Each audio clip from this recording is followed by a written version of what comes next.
Welcome. Yes, I'm going to need your assistance today. Let me sound great. I sound fucking great. I got an echo going on. All right, welcome. This is the DNX Show. We're going to be going crazy today. Cuckoo, crazy. There he is. You can probably join us for a little bit, huh? Today. Josh up here. Yeah, we got a big show today. Welcome to the DNX Show with Josh and Todd. Sounds like a morning show. It got canceled in Canada years ago. In the 80s, hey, this is Der Commissar. And next up is going to be Little Red Corvette by Prince. This is going out to Jeremiah, who's over there in the Twin Cities. It's like the cities don't even look alike, but I guess they're connected so close they just call them twins. What's up, dude? Hey, Josh. What's happening where you're at? How you doing, man? Where am I at? I said, yeah, what's happening where you're at? Everything pretty cool? The kids finally Oh, realize they don't have something to do every minute of every day. oh, dude. Every day we're doing something. Today we went on like a 5.5, 6 mile hike up a pretty big mountain. They did really well, so they're kind of tired. Um, Saturday should be meeting up with James Booth, who's in the same area as I am, so that's cool too. It's cool. I did see James was in the news because he had Zach represent him in a UDRP for Sequent, Sequent. And apparently, I Yeah. mean, that big, some Swiss company was going after him. And, it's just ridiculous. I'm so much news, Josh, in the fucking domain space. I mean, and then I go to domaining and I see a lot of the news is these UDRPs. Lucky, try to avoid them, but people they're realizing these names are valuable. First thing we need to do is get our own name, and then of course they just go right after it. But Yeah, that should have been reverse domain hijacking. I mean that company got filed a UDRP for a different extension a few months back, lost, and then decided they would try their luck with a .com. As soon as James hired Zach and responded, they requested to withdraw their UDRP and made like some nominal offer to buy the name. James obviously said no and said, "Don't worry about withdrawing either. We're gonna follow this through." I think, but because they offered to withdraw, I think that it stopped the panel from finding a reverse domain name hijacking, which it should have been anyway. I think did James did he move back from Dubai to UK, or is he just visiting like you? he's visiting family like me. Yeah. That's cool. Did you you used to cross paths with him? I mean, 5, 6 years ago, 10 years ago, before all the domain stuff got jumping. Did you know him then? Me and him started domain investing like right around the same time. So while he was like flipping names and brokering names, and I was kind of doing the same thing, we got to know each other then, and that was a little over 10 years ago now. But I've talked to him quite frequently since then, and now I probably talk to him almost daily. So Yeah, he's cool. I mean, and I say that because I met him a couple times at some of the events. And Josh, I like Andy. They're just two different guys completely. And James is, like I say, he's the younger guy. Reminds me of me and my relationship with my brother. My brother, I love him dearly, and he's not. He's smooth as silk and a great businessman. He lives there in New Smyrna Beach in Florida. But yeah, I'm the slicker one. I'm smarter. So I look at. yeah, they're both very different. I'm good friends with Andy as well, and I really like Andy. But yeah, you're right. They're both very different. Yeah. Um, I was going through a lot of your posts. We'll get to them. A lot of your posts over the last week. It's a lot of great info, Josh. It's easy for me to have topics. I mean, in fact, I got like 20 different posts. And then what's great is, of course, most all of them are domain related, but there's a couple things. Matter of fact, I wanted to ask you about, yeah, well, I watched the Wimbledon finals, the women's finals, and yeah, I agree with your post. The 6060. First of all, I remember I saw Shane came in there and said, I could do 6060. Now, you wouldn't win a Yeah. point. She won some points, you know. You wouldn't even win Yeah. a point. But I just felt like, yeah, absolutely like you, that no shame at all. Sometimes you just really have the off, the off day, and you made it all the way there. It's just like golf when they peter out on the last nine of a fucking 4 day, event, and you're just like, fuck, man. I mean, it just didn't work out. But I wanted to ask you about Yeah. this billionaire guy. He's 59 years old, and he had, I don't Yeah, know, you see that? yeah. What Did I was the story? repost about? Did I post about that or not? I don't know if you posted about it, but I saw it in a couple different places, and I thought, what? Or yeah, I think you did comment on someone's thing. Well, so can you get into professional tennis that easy? That seems weird. Was he playing doubles or something? What was the story there? Yeah, yeah. I mean, so the short answer is yes. When I used to play seriously, played like some lower level pro tournaments and futures events. Uh, it was quite common back then for the rich kids, essentially for their dads to contact tournament directors and try to buy wildcards. And wildcards are like, like entries that are typically reserved for the tournament hosts to give to like local talent or up and coming people within the country and that kind of thing, But they have the right to give it to whoever they want. And wildcards still exist today. But like I said, typically these tournament directors are allocating wildcards to people that deserve it based on performance merit. But every now and again, you get a situation like that with Bill Ackman, where money talks a little bit. I think he donated a lot to the Tennis Hall of Fame, which he says has nothing to do with it. But these things always they're always relevant in some regard. Anyway, it was a farce and pretty embarrassing all around, I would say. I heard the fans were like, the opposing, the opponents were sort of hitting some real soft shots just to Yeah, messing around, keeping exactly. it alive a little bit, and the fans were like, "This is bullshit." But Stupid, yeah. yeah, before we get to, I wanted to talk. I know a lot of people wonder about building businesses on your domains when you're trying to sell them, and you made comments. So we're going to talk about that. And we're also going to talk about some thin skin in the motherfucking domain industry. And Oof. anyway, I was gonna, but before we did, the one other comment that you made that wasn't domain related, I wanted to touch on. So I didn't even know they had Steak and Shake in Florida. Fuck, Steak and Shake was Indiana, but so I guess they're gonna, Coke is now gonna be with real cane sugar. Why did you Yeah. post that? Would you thought that was funny or something? Nah, I follow. I like Kennedy, man, and I like the Make America Healthy Again movement. I think that what he talks about, there's a lot of. I've personally found a lot of success with my diet from cutting out seed oils and that kind of thing. So I follow that kind of stuff quite closely. And Steak and Shake are one of the there are multiple companies like them that are kind of following along those guidelines. Like earlier in the year, they also changed the way that they cook their fries. So they cook their fries in beef tallow now as opposed to seed oils. And then obviously they're making that move with their Coca-Cola products as well to use natural cane sugar as opposed to some of the more concentrated sugars. And yeah, I mean I think it's cool. I think it's cool when What, larger companies try to make those moves. what do you mean? So there's a healthy way to eat fries and have a Coke. Exactly. Is that Exactly. well, I didn't Or even know there was. I'll a do it. Yeah, healthier way. yeah. I don't know. It doesn't sound all too bad, does it? Well, I mean, I like fries. I try to give up potatoes just for a little bit, and my wife tried to give up Coke. We don't drink much of it, but I didn't know there was going to be a healthy way to do it. I can't wait.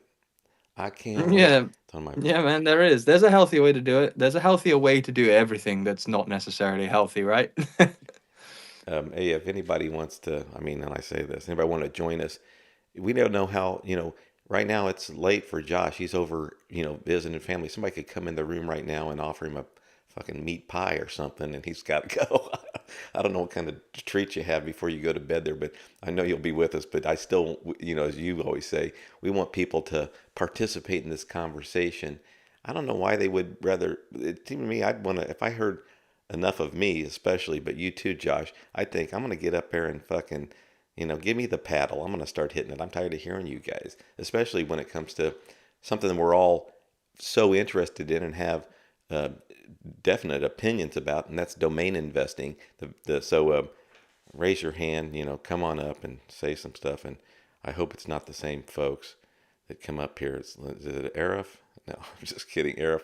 I really appreciate Arif saving me for these last few weeks. But Arif, come on up, and also if Brad's here, those are the two that always come up. But let's see What do here. you think about something that I was thinking about just before this call, Todd? I was thinking about how we as domain investors, and well, talking from my own my own book here, but uh, I will decline good offers on domain names that are above, say, wholesale value. Um, but let's say you buy a domain for 20K, someone that sends you an offer for 100K. Obviously, if you've got it priced at 250, the only way you're going to get 250 is by declining 100K, right? Hope you're following, but then there are circumstances where you'll go through a dry spell and you perhaps need to raise some funds. So then you end up selling a batch of names, let's say 5 names, to raise some liquidity. It it strikes me as something quite common. At least I've done it from time to time, and I think to myself, does that make any sense whatsoever that I would decline a deal that is higher than retail? No, sorry, higher than like a wholesale price, and then whatever it may be, weeks or months later, sell a batch of names at a wholesale price. And I'm just kind of like thinking that through, and I think that might be a pretty common thing for people to do.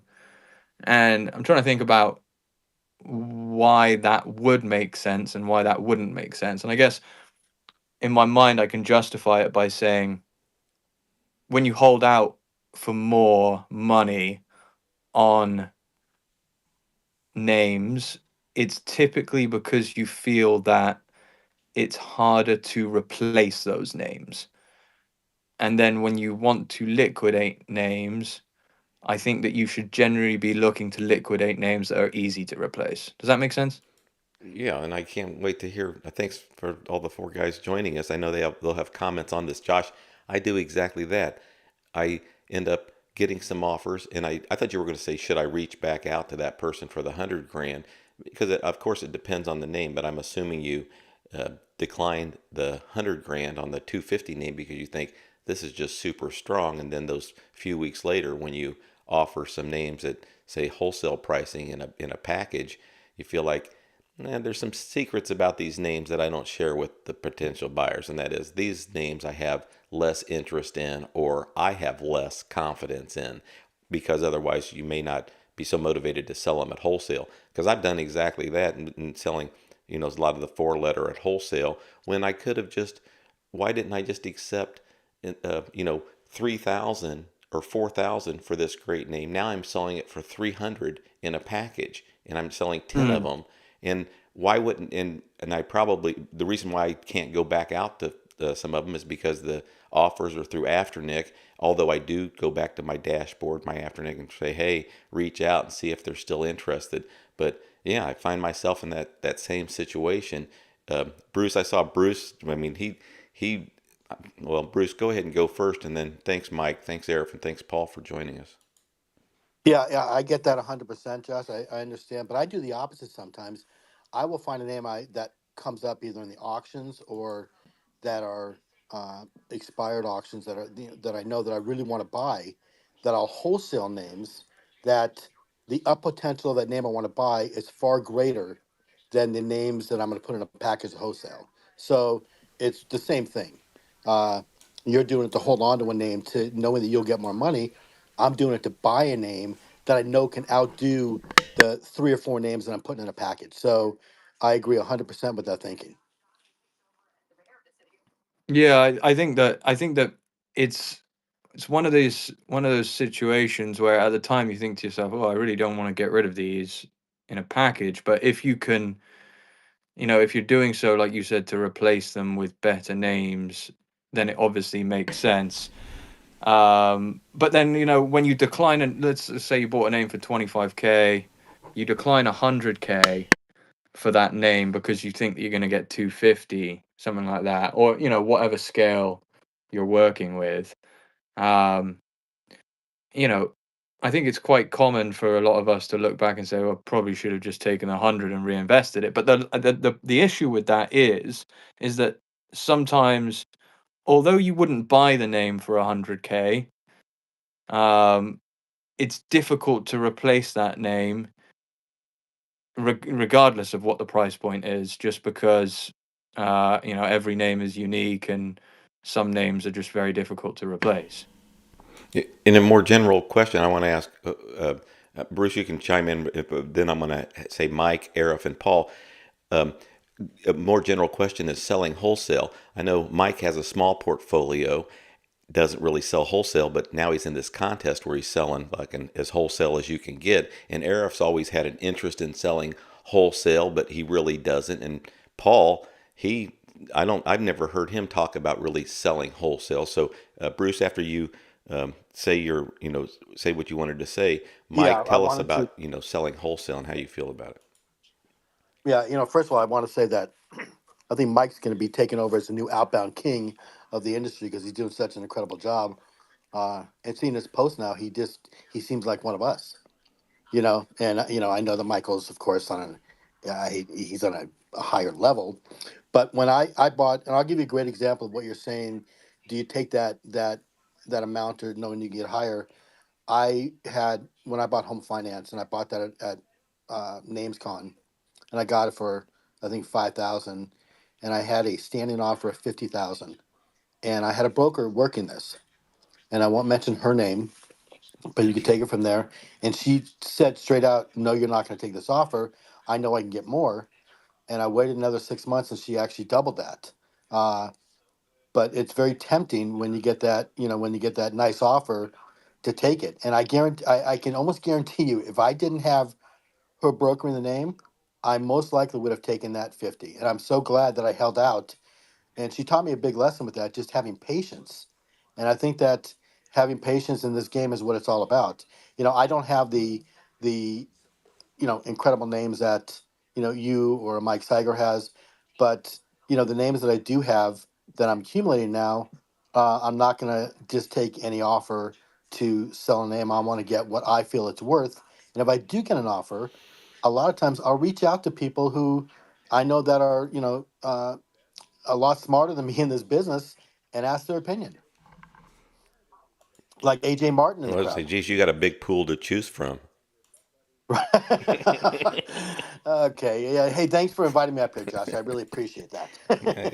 I think that's a good point. One of the most underrated things about using a broker is not necessarily um, anything to do with um, all the things that are often talked about. And sometimes it doesn't even need to necessarily be the best broker in the world. A lot of the times, the most helpful part about you know your names being represented by someone else is that it takes the emotion out of the equation, and you've got a neutral, or what should be somewhat neutral, third party advising you on what the real value is of your domain, as opposed to, I think we all fall in love with our own domains. Even the best in the business think that their names are better than everyone else's, when that might not necessarily be the case. So I actually think that's a really underrated. I think that's a really underrated part of having people represent your names. One of my highest sales was um, was a lead that came in. It came in through the Uniregistry platform, um, and I saw the lead, and I saw that it was like a lawyer that was inquiring, which can get a little tricky, but it's also normally it also can be a good sign, right? And I just, at the time, I didn't really want to deal with like tricky leads, and um, because it was a high value name, I pushed it to one of the Uniregistry brokers, and I can't tell you how helpful it was having that third party representing me on that deal. It just helped me get a much bigger price, to be honest. So I think that even the best in the business, even the best investors in the business can benefit from using a broker. I agree, Josh. I have one more follow up question for you. On Yeah. that $100,000 name, and you wanted 250 for it. Okay, if they would come up to 175, at what point do you say, do I hold out longer, or do I take that? Do I take that? I mean, there must be a point that you really fight yourself to say, do I take that offer? Yeah. Yeah. 100%. So for me, I would say that I lean more towards taking these kind of offers compared to a lot of people that I speak to on the daily in the industry. I would say that I have more of a reputation of caving early. Um, but I think that that is also to do with my situation as well. Not necessarily like financial situation, but my situation from, you know, how involved I am in the industry. I think that I have the ability to replace names at a higher clip than most people do. So that's a factor for me as well, right? If I can take 175K and I'm sure that I can buy, you know, two, three, four names of equal quality, then it's really, really difficult for me to want to lose that deal. Um, I just don't think it may. If I'm sure that I can replace it with multiple names, you know, and I'm active in the industry, I'm actively buying, I'm building my portfolio, then I just can't think of any good reason for not wanting to close that deal. Yes, you should try to push. Absolutely, you should try to push, but um, you know, you got to be careful because if you push too hard and you lose a deal, that's uh, you may never get another buyer for that domain, really. So I fall in the camp of if you're getting a good offer, you're active in the industry, and you feel like you can replace it with multiple good names, then I would take it. Yo, Thanks for that. I appreciate it. yo, Mike, thanks for joining us. What do you say about wholesaling names? You don't wholesale from your own portfolio, but now you're doing it in this contest. What do you think? Hey, so I have high wholesale names out of my personal portfolio. So generally, I think if we believe in a name as an investor, we want to never have to make a decision because we need the money. You know, waiting. If you believe in the name, waiting will pay off eventually. So I try and create a situation where I never have to worry about selling names in order to renew my portfolio, things like that. There are cases where I lose faith in a domain. So a domain that I've owned in the past was diagnose.com, for example. And I really liked it. I liked verbs, singlewordverbs.com in the past. I've had some luck with them in the past. And that one in particular, I decided healthcare systems weren't going to brand on a verb like that. What I saw happening and what I thought was going to continue to happen was that they would choose brands rather than verbs. And so I made an active decision. I'm gonna liquidate this domain name, and I sold it for high wholesale. You can type diagnose.com into your browser and see where it goes and see who I sold it to. And I think I got a 3 time on my purchase, right? So buying is important. You need to buy right in order to make money on a domain name. I can't remember. It was a number of years that I held that domain name. Uh, and so I was happy with it. And that then allowed me to take that money and put it into domains that I did believe in. So that's generally what I try and do with my own personal portfolio, regardless of the level. If I don't believe in a domain name that is 3 figures, 4 figures, I will try and liquidate it and just put that money into domains that I do believe in. And we're all trying to improve our, you know, theories about what we think has value and might not have value. And we're all right and wrong to some degree, and time tells us, you know, if we are and if we last long enough. to see if we're right on a certain theory that we have. So, anyways, that's the way I look at it. I don't actively try and turn my portfolio. I just actively try and review my portfolio and see if I still love domain names years later. In a little bit, we're going to talk about, Mike, what domain investors can learn from that contest that you're in, because sometimes it's like some people think you should never sell wholesale because it really just hurts the overall domain investing market. And what is there? So we'll talk about that in a little bit, what domain investors can learn from the contest that you're participating in. I wanted to ask Arif, you've thrown around wholesaling some names. You got a portfolio now, 3,000-4,000 names. When do you decide to wholesale a domain name?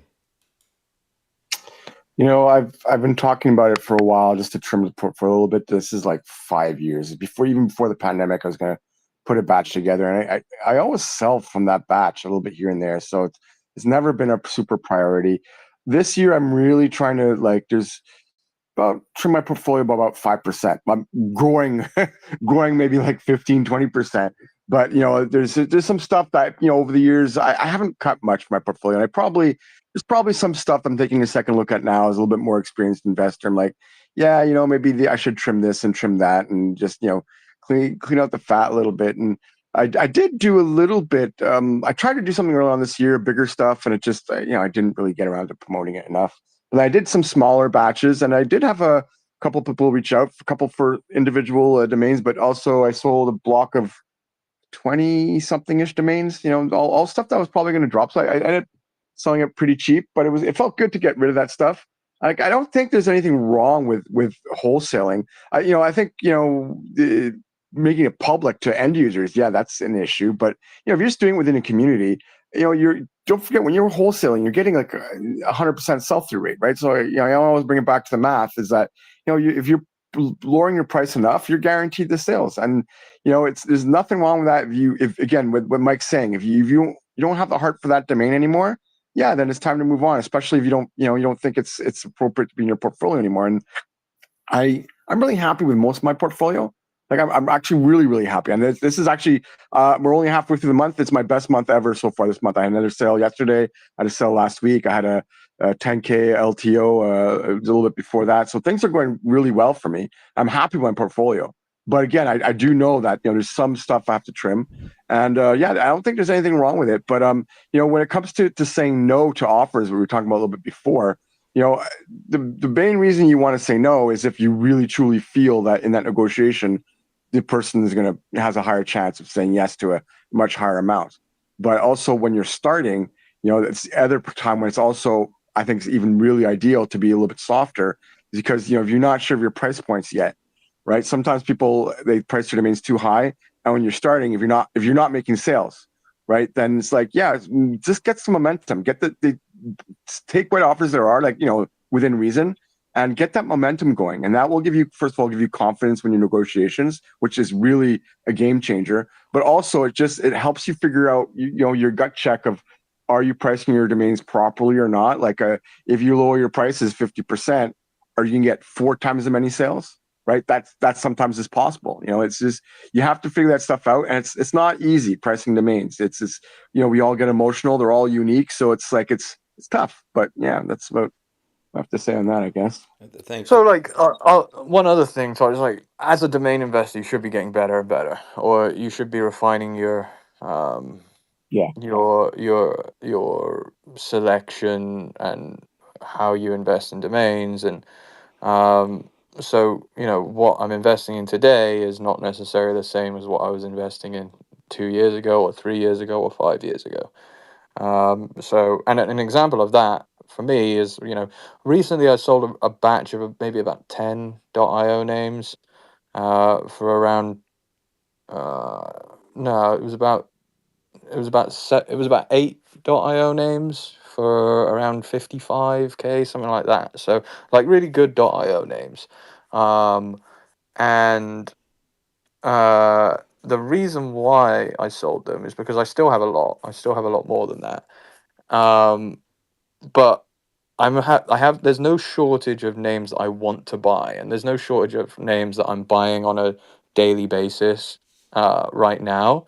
where I just feel like I could utilize all of that capital in a way where I can replace those names with names that I think have better upside in this current climate. So like 3 years ago, I was very bullish on .io names. And I think that it's fair to say that today I'm less bullish. And, you know, so in that regard, I don't even need to make a big. I don't even need to make money on wholesaling those names. So, and I didn't make money. I think I maybe made a couple thousand or got my money back. But even if I was selling it for slightly less, still makes sense because yeah, I think that I have a different strategy now than I did then. Yeah. Plus, what you value the domain to be, it changes over time. That's a good thing. You want to reassess your stuff, and yeah, if you overpaid for something, don't get caught up with the sunk cost fallacy there and just hold on to it because you want to make a profit on it. No, sometimes it's good to cut your losses and then take what you can from those domains and put into something that's going to be more profitable. That's probably when I started. Again, the stuff I had in the beginning when I started, investing, those domains were really hard to get rid of. And then once you start doing it and you start thinking really like on a year by year basis, like this year is like is a lot of my domains are the same quality, like evergreen, right? But then there's some stuff that trends come and go and whatever it is, and there's some stuff that this isn't what I thought it was. Or as you said before, also when you gain more experience, you go, oh yeah, no, this is not, I shouldn't have gotten that one or whatever it is, and that's okay, right? And then the key is to realize that sometimes cutting your losses because the year over year people say, oh, it's just $11 or $10 renewals or whatever it was back then, but it's they add up, right? If you do that for 100 domains, well, now all of a sudden you're like at $1,000, right? And if you had $1,000 to put to other domains, would they be more profitable longer term? And sometimes the answer is yes, sometimes it's no, sometimes it's yes. So it's really important to reassess. Yeah, I guess the point of the matter is there's lots of valid reasons to move names, not and move them not necessarily for retail prices. And I think we've gone through at least 3 different examples there. Mike moving diagnose.com for 3 times his purchase price. It's not because he needed the money, but it's because he wasn't as in love with the domain as what he was when he bought it. Yet he could still get a 3x return, pretty good, by selling to someone that is more bullish on the name than him. And then at the same time, you can take those funds and move them into something that you think is more sellable or more in line with your investment strategy today. And none of those reasons has anything to do with needing money. So when people say, like, I just don't wholesale names or I don't move names unless they're at retail, I think that's completely fine. I kind of would love to be in that situation too. But I think that if you're actively building, you're actively managing a portfolio of domain names, then I think that there's a good argument to be made that it should be part of your strategy in some ways. If you're not actively building, if you're just fielding offers, you're done building your portfolio, you're not really replacing names very often, that's a different story.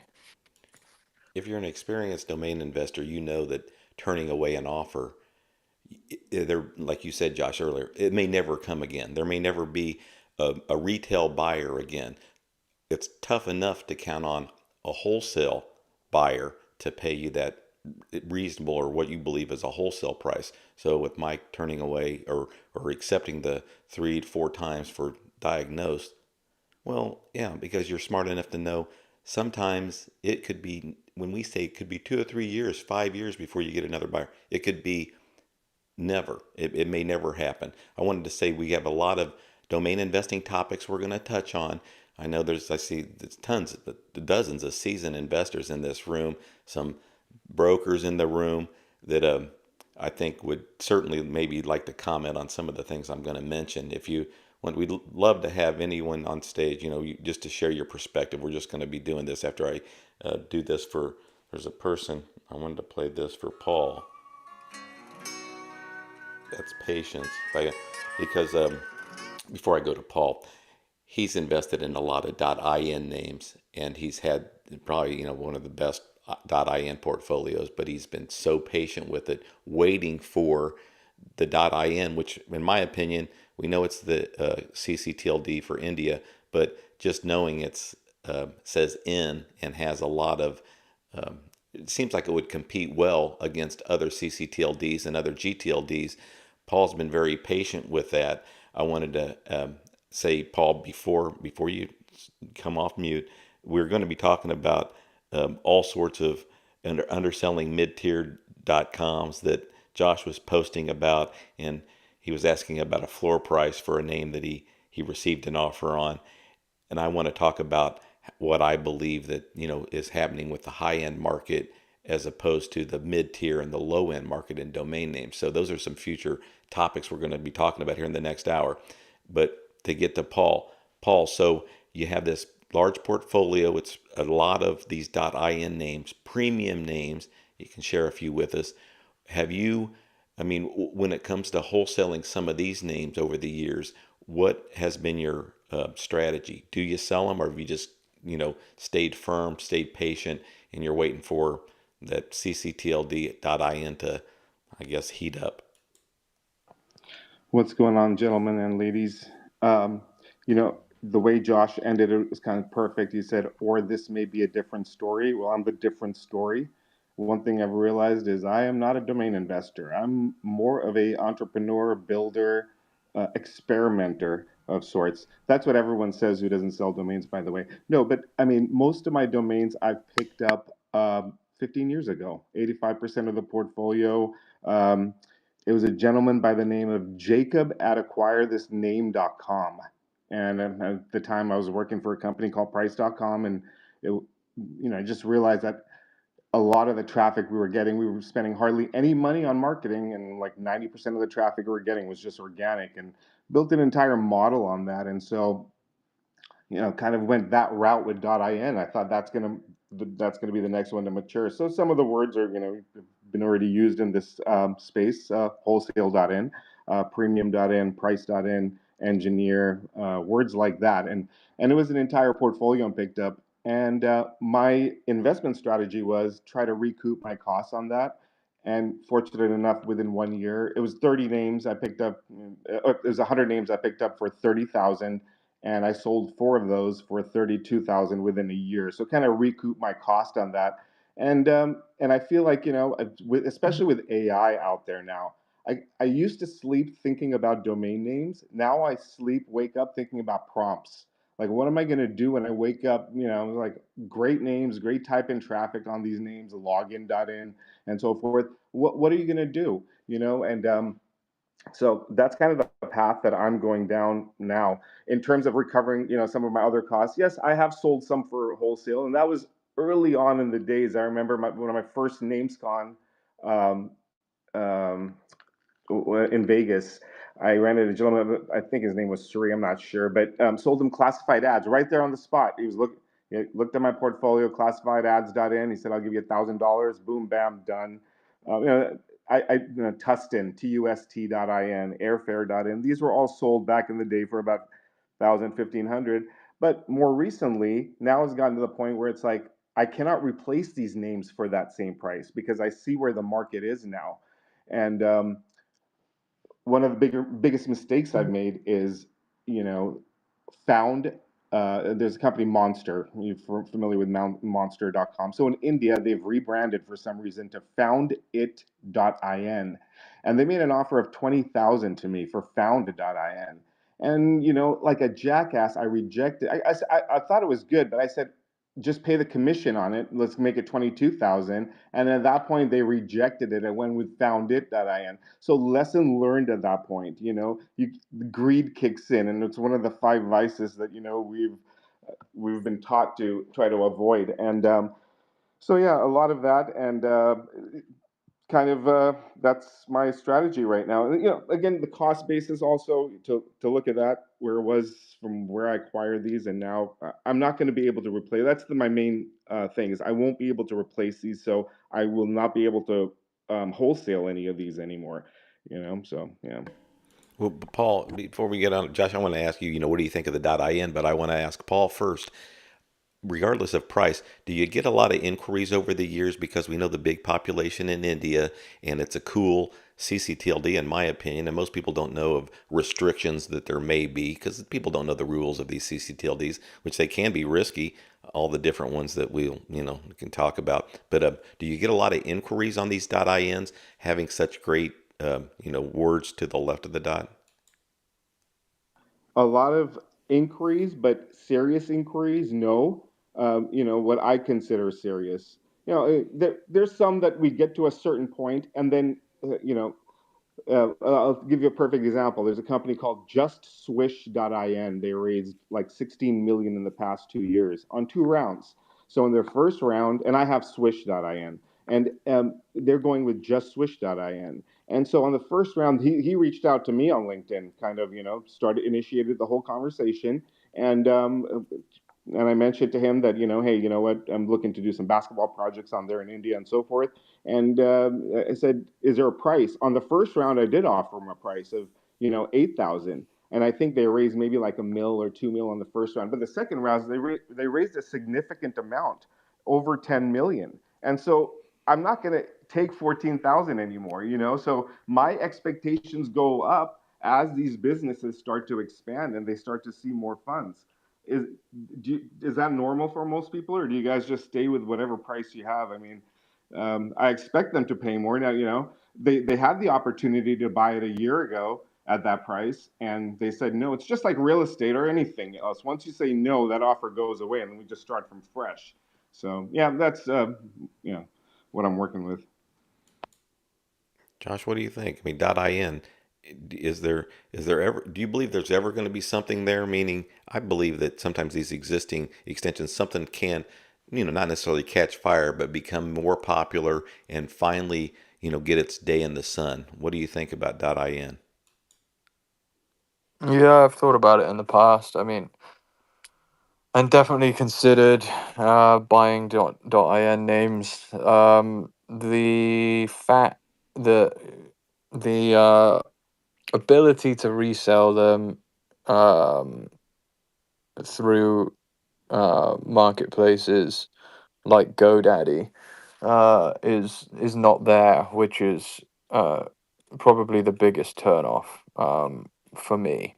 If that didn't exist, if there was, you know, more of an open market for them, and there weren't the restrictions that the .in registry has, I probably would have bought numerous .in names by now. Um, the you know, if the market itself is obviously huge, and I think it's only going to get bigger. So it's definitely something to keep an eye on. It's certainly something that is on my radar for the future, well, now and the future. I think that if you're accumulating good .in SLDs, I wouldn't say you've lost your mind. I would say that that's a pretty solid bet for the future. Yeah. Other than that, I can't speak. I can't go into too much depth because I'm not an expert. I haven't invested in them, but I've certainly done. I've certainly done some research around them and definitely considered buying them. I think that another reason why it's hard to get into that market is because although there may be sales, you don't see too many sales because the biggest sales venues aren't supporting the TLD in their marketplaces. So a bit of a catch-22 there. Hey Josh, we're going to talk about a sensitive subject here. It's about brokers in this space because Daniel Kolashuk is going to be joining us during hour 2, and he's with Hilco. And I know you mentioned earlier how, I always believe it's beneficial to have the third party, to have this in between. It really just not in domain investing, that's just one area, but in negotiation. So I wanted to ask you, I know Mike's been using Hilco.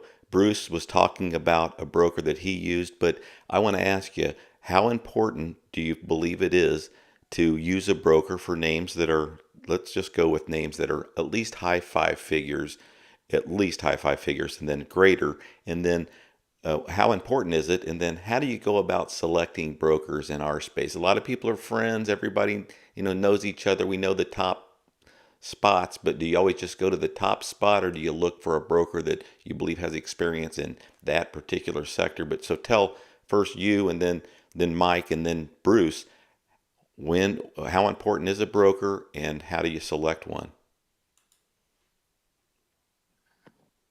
For me, I think there should be someone that you're comfortable with personally. Someone that you get along with is certainly helpful, in my opinion. Someone that you trust, because I do think that there is elements of trust required when someone is representing an asset, especially if it's a valuable asset. You need to be able to trust that they're going to conduct themselves in a professional manner when they're representing your name. They're not going to put it at risk of any kind of legal recourse. So I definitely want to consider that. In terms of expertise, I think that some brokers specialize in certain areas for sure. Um, and if you see that, by all means, you should try to place your name with a broker that perhaps has a history of doing well in that niche. Um, yeah, I mean, at the end of the day, I think that there are some standout brokers in our industry that it's hard to go wrong with. And Hilco and Media Options are two right at the top of that list. Yeah, I agree with all the general comments that Josh gave. It's just like choosing a, a broker for your home when you're buying or selling. A realtor if you use realtors. Um, the chemistry between you, the communication styles, the way you interact is very important, and so you want to try uh, different brokers at different times. You don't want to give all your domain names to one broker because they're likely going to require some sort of exclusivity period, because it takes time to reach out to potential buyers, work on developing a relationship with those potential buyers, and when they finally, if they hopefully finally realize that they need the domain name, then negotiate the deal. That all takes time. I usually give between 1 to 2 years of exclusivity for my domain names. I have tried different brokers, and a lot of it is just timing. So regardless of the broker you use, if it's not the right time for the domain name with a certain company, it might be 2, 3 years from then. And so again, you need to be patient. You need to wait. You need to use a broker that gives you regular updates, that you can trust is going to be continuing to ping contacts that they've reached out to, determining, watching the leadership team of those companies to see if there's any changes. Oftentimes, when there is a leadership change, that's the best time to reach out because they have different priorities for what they're trying to accomplish with the company. And yeah, that's and I think that the power of the network helps as well. When you have a certain type of domain name, reaching out to a few of your colleagues, fellow investors, to ask them who they think might be a great broker for that domain name is useful. It only takes a couple minutes to do that before locking in with a broker for a year or two. Yeah, Bruce, what do you say about picking a broker? And you probably talked to the wrong person, because my last time I dealt with a broker, I just had a miserable experience, and it just bothered the hell out of me on a name that I had, because reading the complete contract wasn't. And me and my partner in this name thought we did read the contract, but we got really deceived at the end when it was all the leads that was given to us was people that were identified. So she could have, I'm sorry, they could have gone through a phone book and identified leads, not even mailed them or texted them or nothing, and they got on the list of they are due commission. So I'm actually in the process saying, if you say, I'm looking for a broker right now on the same name, and my biggest thing that I want is communication. I want monthly updates. Just give me a monthly update. Give me a 2-paragraph monthly update of what you did, and that's fine. We on this name and on my other names that I own by myself, I have no problem with a 12-month commitment, because I know how tough it is to sell names. But if the updates come when I email you after 3 months, and then you give a whole detailed thing, that bothers me. So I'm looking for the right broker and I'll tell you the name that I'm looking for is for gourmetfoods.com. I can't get that name into a Andrew Rosen. I can't get that name into a, Mr. Premium. They're not going to take. They won't take those names. And to me, I think it's a great name. Uh, so if anybody knows a great broker who would fit that name perfect, you know, reach out. Let me know. I would love to talk to that person. And I want somebody hungry, somebody who really wants it, somebody who gets it, somebody who eats, sleeps, shits this business. That's what I want. Interesting. Hey, before we go to Chad, Hey. hold on, Chad. I see Chad joined us on stage. I'm Yep. thrilled that he's here. But I wanted to say a couple big brokers in the room: Adam Strong and Larry Fisher. Yeah, I yelled your names out. I'd love to know if if is what is it more than just a big name that they prefer? A seller with the realistic expectations, a motivated seller, because it's not just a big name or a great name that they look for, I'm certain, but maybe they'll join us. But Chad, it's fantastic having you. What's up? Yeah, thanks, man. Well, I just wanted to chime in because I spent 5 years building domain holdings up to the largest outbound brokerage company with, I mean, everybody knows Joe Udemy, Mark Daniels, Tracy Fogarty, Hobie, Mark Thomas, all those guys were under our umbrella for years. And so, everybody has different styles, right? And so, and then we usually paired a customer with the broker based on what kind of access and niche they have, because a lot of the brokers would pick a niche and they would build up a nice directory of contacts in that space, and that would usually lead to success, right? Because at the end of the day, if a broker doesn't make a sale, nobody makes money, and so the broker is not going to take that asset on unless they think they can make a transaction occur. And look, and we've had clients that move the needle on their pricing, and that would always kind of hard. But that's how we usually, when I now go to market and pick a broker. Luckily, I know the personalities and I know kind of their communication, the strategies of each one of those brokers. Um, and then you pick it based on what you think who's going to have the best success, based on their historical patterns and how they approach it, or they approach. Well, Chad, do you expect outbound from a broker?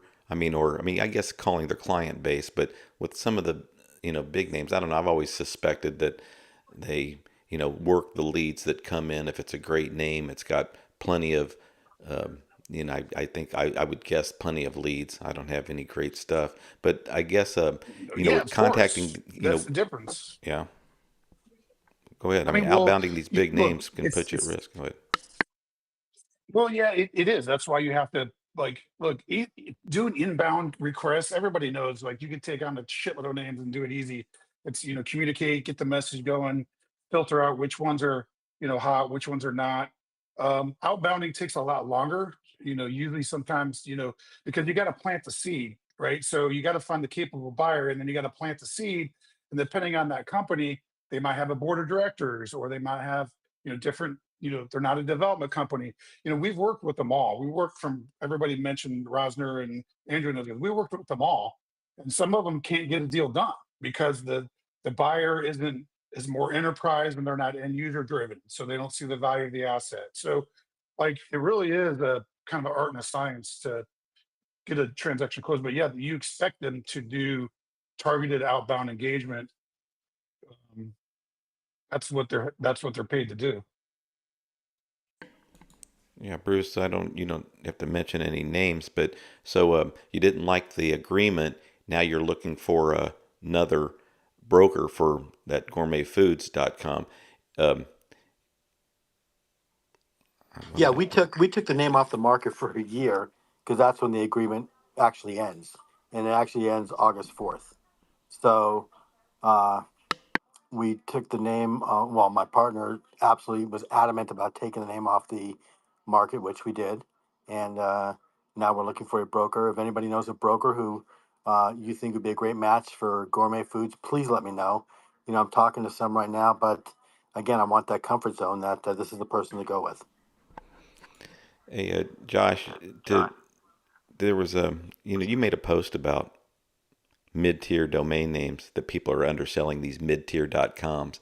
Yesterday I was on a space, Chad and I, with Fred Shue of D3, and I made a comment, and he was like, where do you think the overall market is? And in my opinion, I felt like, the domain market as a whole increasing in value, but I felt like the top end names, those sales voice 30 million and some of these other names that were selling in the 8 figures, you know, um, I believe that the top end, I always looked at the top end thinking they're the first to go up, last to go down. That's in my opinion, so I think they're the most solid area to invest in if you could invest in those. But I feel like now the top end is coming down a little bit, and it's the low and mid tier that have the most promise with regards to percentage increase and so on.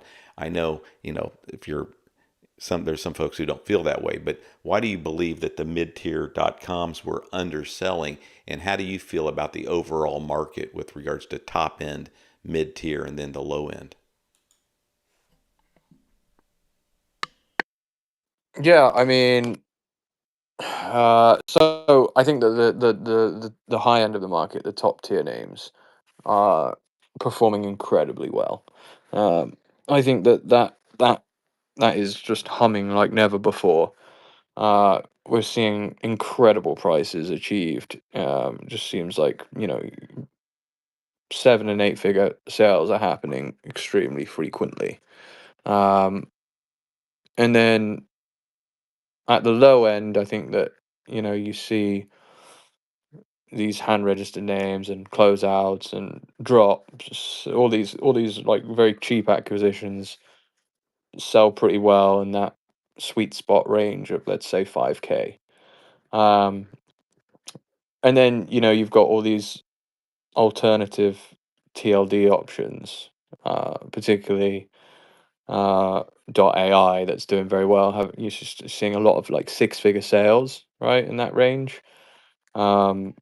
But then you're also seeing high 5 figure and 6 figure sales in other TLDs. Whether it be like a .bot or a .now, and you don't see them as often, but you certainly see them.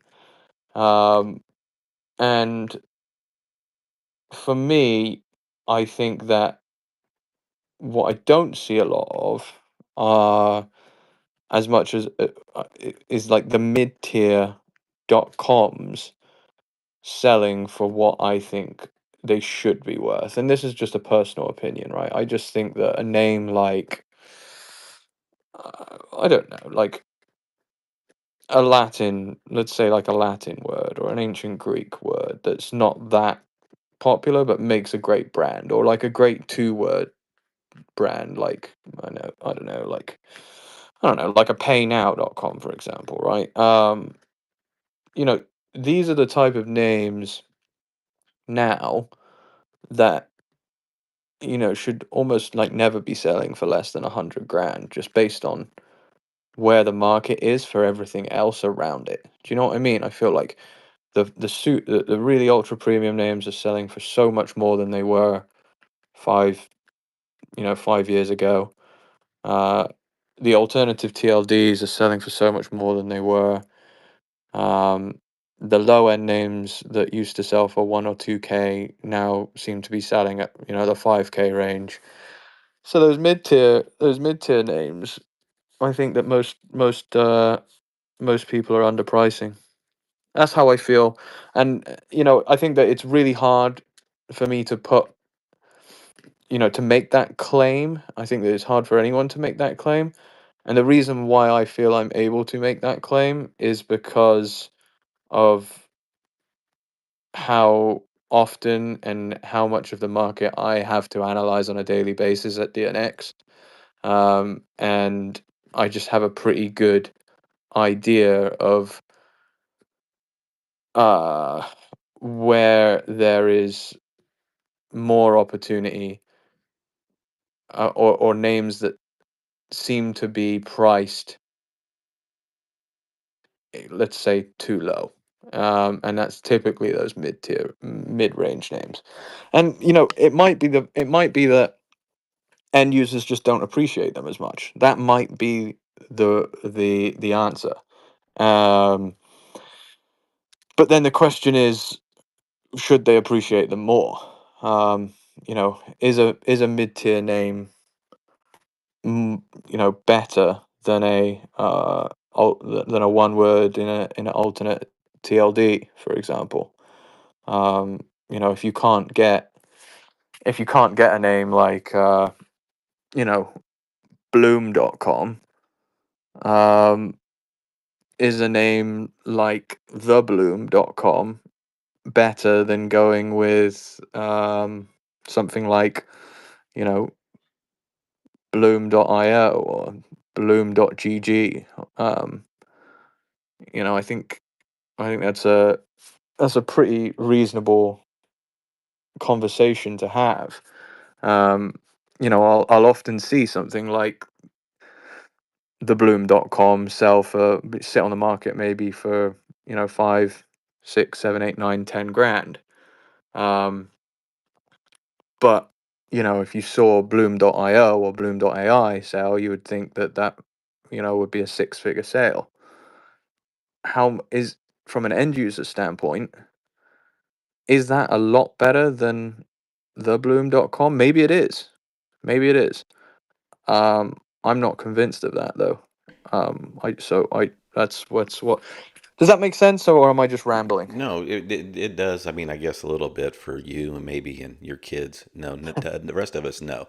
I'm just kidding. Of course, it makes sense, but I wanted to say, because to the 4 guys that we have on stage, you brought something up, Josh, and about, okay, the top end is flying. It seems like it is. We know great names are really going for a lot now, and we're talking about the single words, and I guess even 2, and I haven't seen much with the 3-letter. I just got an offer today to buy one for 19 grand, and it was an okay letters. But so I think people are now, the momentum is shift from short, that don't mean anything, 2, 3, and 4 letter that are just great letters.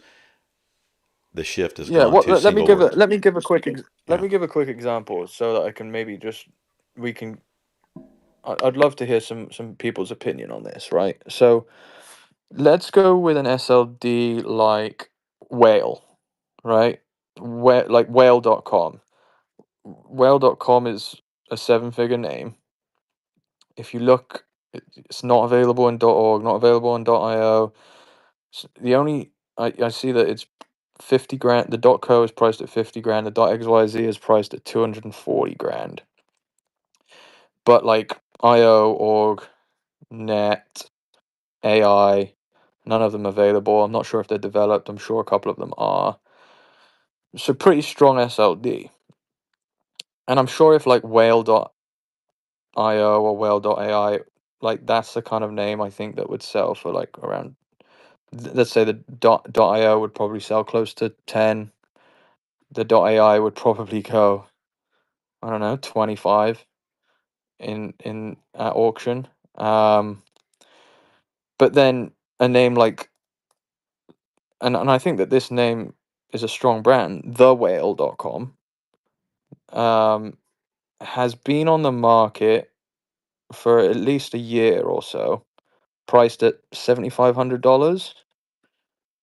And I don't know, like that's the kind of mid-tier name that I think is undervalued in this market.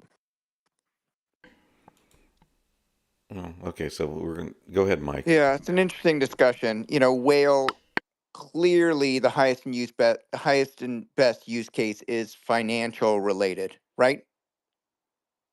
Yeah, exactly, like crypto. Yep. Yeah. And then of that, there are whales and everything. You watch any casino movie, they're talking about the whale that's on the floor gambling away. Crypto, clearly the whales.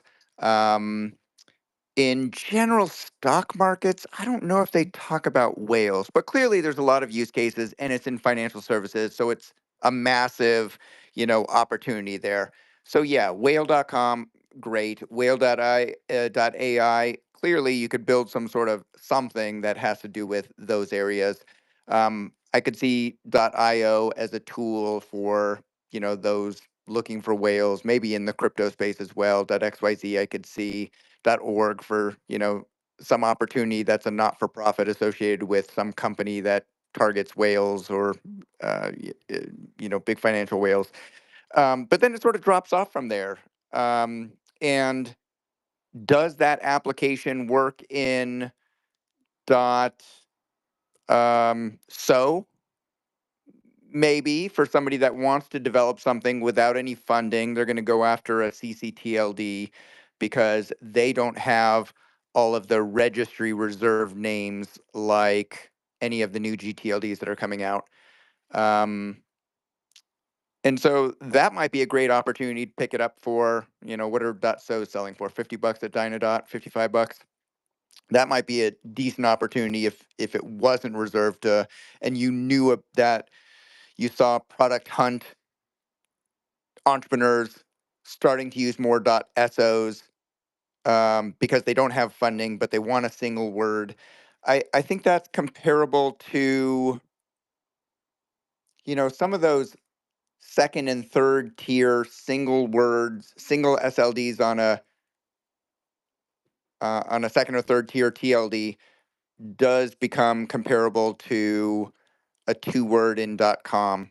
But all the 2 words in .coms, all the good ones are taken. So, would I rather pay 75, what'd you say, $7,500 for the whale.com Yeah. versus trying to pick up whale.so or whale. If you're lucky to get whale.io, you're not going to get it. I don't know. It's a wash. And I think that entrepreneurs that are starting up would rather just hand register something because they don't even know if it's going to work or not, right? These are unfunded startup ideas. Yeah.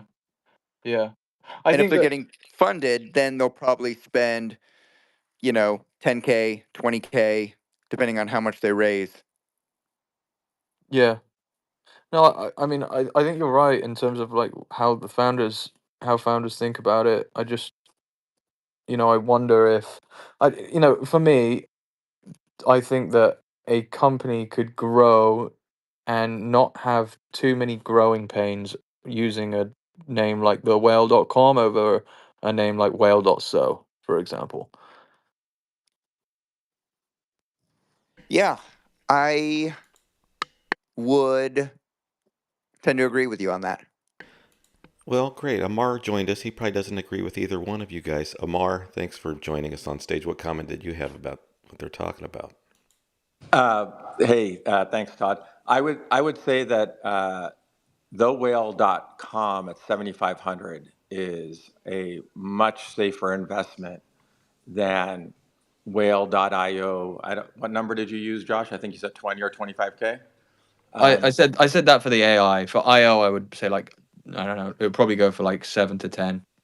Yeah, I would rather have the whale for 75.com than the .io. I mean, the .io would make sense because it's the highest and best use of that name is crypto probably, but I just think that the whale.com gives you a lot more optionality and a lot more outs, and probably In that case, I would rather have that. And, you know, and the .so thing, I guess I'm probably, and maybe I'm in the minority here, but I believe Notion is the only company that's ever had any success on a .so. And so I don't own any. I would not buy any. There's nothing you could do to force me to buy a .so, no matter what I don't think, no matter how good the SLD is. I just think you have to look at the companies that are actually having success, not just the ones that are starting up and using them. But very quickly, I think if you start up on a .so and you have success, you're going to have to move off of that, in my opinion, onto something better. So I agree with you, Josh, that the mid-tier .coms are probably the sweet spot right now, where you can probably get some really good deals. And I think that's what you're doing such an amazing job with DNX, is surfacing those kind of mid-tier domains. So that's it. That's all I got to say. I think the whale. I actually may go buy that, because that's a good deal. That's what Amar considers himself, the whale, in a lot of the areas. Hey, Amar, listen, I have a question for you and Chad, because Josh brought up, the top end is really selling, but then we're seeing these other GTLDs, that are having, and I wanted to ask you and Chad, one, do you believe the sales? You guys have been in our space a long time, domain of it. We don't always believe these reported sales. They could be going back and forth. But with the GTLDs like .tech, .dev, .now, .bot, you just said, Amar, no one could drag you and make you buy a .so. So I'm going to ask you first, what do these sales of these other extensions tell us? It may not tell us to go invest in them, but does it tell you that other people are starting to adopt or consider other extensions? And would you invest in any of the ones I mentioned, .now, .tech, .dev, .bot? I don't have any domains in any of those extensions, I don't think. There were a few .bots I tried to buy. I thought that one was interesting. And look, you can make money on any extension, I think, right? It's just a matter of magnitude and pricing and your entry point and what you're looking to get out of it. As far as like the other GTLDs, the sales, do I believe them? Yes. I think there probably is some shenanigans going on some of the sales, but I know I've sold .xyz domains for high five figures. I don't think I've sold any six-figure names. I've sold .ios higher. I've sold .cos higher. So I can speak from experience that those do sell, or they can sell, right? So it's just all in orders of magnitude. And so I'm not going to buy .sos because I just don't see a lot of demand for them. And .now, I don't get that. They can make sense if the left of the dot and the right of the dot match up, but I don't think you're going to get. I don't know. Have .now sold for over 10K, five figures? Have there been any? Yeah. There are. Okay. Yeah. It seems like every day or two something sells for over 10K. Really, I see. I'm not in it like you guys. Day to day. Somebody posted watch.now, and there was love.now, and these were sales, Amar, mid five figures, and that's what I was saying. So Chad, whether you believe these sales or not, say they're real sales, what does it tell you about investing? Do you invest in any of these, Chad? .now, .tech, .dev, .bot, and then what do these sales tell us as domain investors? Not even 1% of the portfolios in alternative TLDs. But I think what you're starting to see in the marketplace, just with like Lovable reaching $1 billion, is entrepreneurs know it's execution and timing. And so to build real value, you got to execute whatever your strategy and company is. And then timing. People don't want to fuck around negotiating for 3 months, trying to get a premium deal. They want to go get right to execution. And so the alternative TLDs are that option to move your timing down and your resources to another place to execute. So you're starting to see a lot of entrepreneurs do that approach. But again, like once they start getting big and start getting traction, they start realizing, my competition are those other TLDs that can basically steal my brand traffic. And so if you want to get vertically aligned on a brand, you better know who owns all the TLDs and their pricing and options and availability to come back and get them later.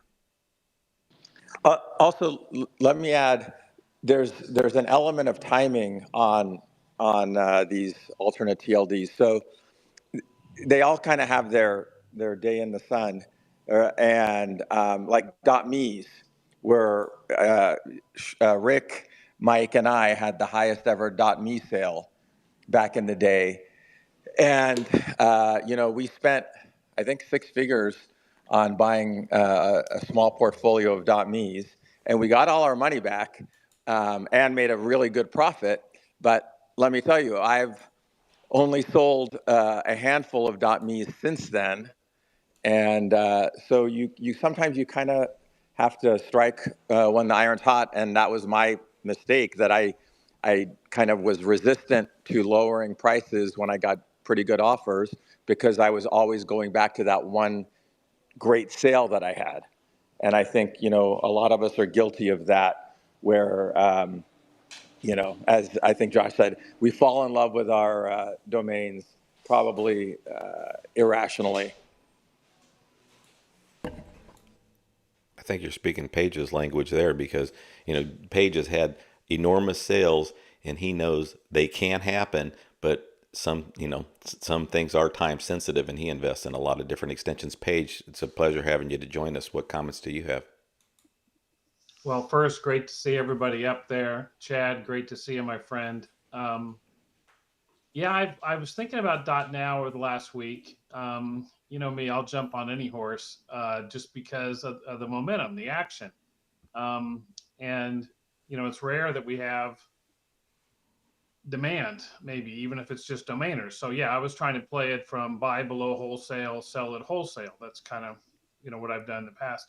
But what struck me interesting about .now, I'd be interested to see what the other guys think, is I was really surprised that Darpin took it on so heavy, because, I have some other TLDs that aren't as good as .now. The work I'm doing with CFD and clothing and fashion and WS and .fi, where I'm trying to do the same thing, build a brand around a TLD marketing. But what I thought was interesting about this was Afternic doesn't list .nows. So there was a part of me that was thinking that this was kind of a chance for Adam to flex on a TLD that you couldn't get at Afternic.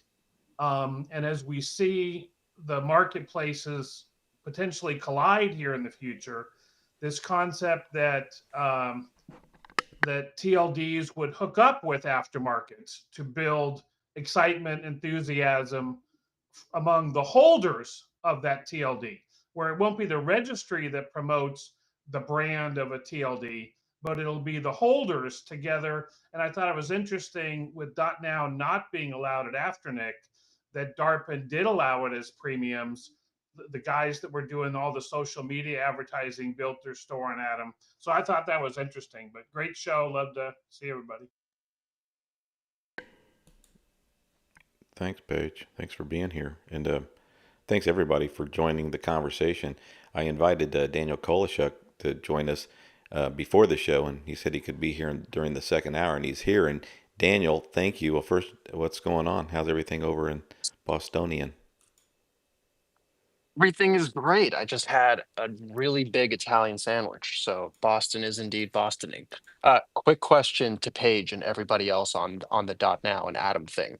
Do you think that this could be, instead of Adam waiting for validation of a TLD to then offer it, this time around they want to have it available in case end user adoption in fact does come around here, given people are more or less opening up to these newer TLDs?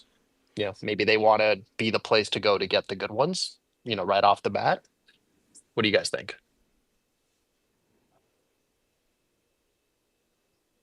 Well, you know me, I abhor a vacuum. Daniel, I think it's possible, but I just think it's wishful thinking a little bit in that we have so much room to go before the rest of the world thinks about domains, to be honest, the way we think about domains.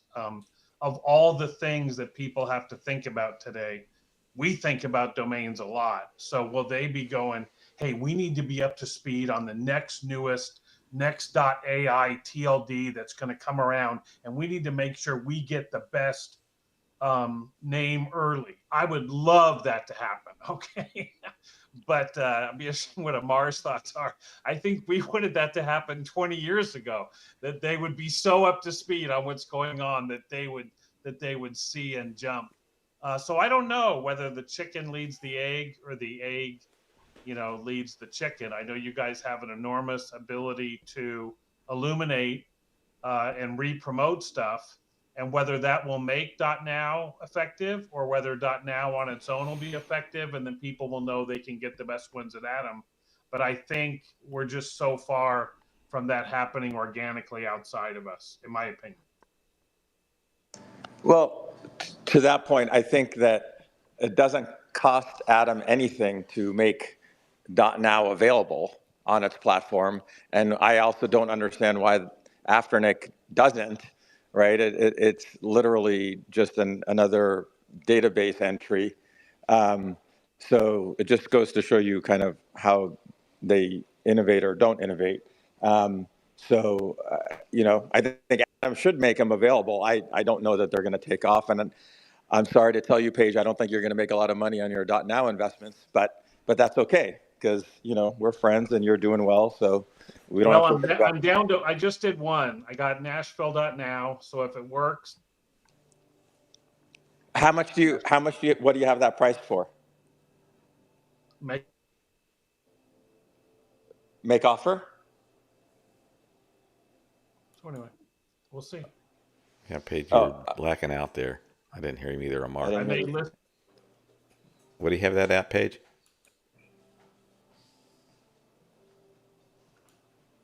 You want go? I can chime in a little bit on .now. Do it. I think that if you have good .now names, um, there's with relatively low renewals. I think that it's demonstrated that over the last couple weeks that there might be some adoption. But if you do have good names, might not be a bad idea to take some chips off the table while numerous investors are interested in adding them to their portfolio. I guess while it's one of the better newer TLDs, it's not necessarily a standout, in my opinion. I bought some .nows last year, some good ones, and I decided to move them on to another investor. Not because I don't think that they could do well, but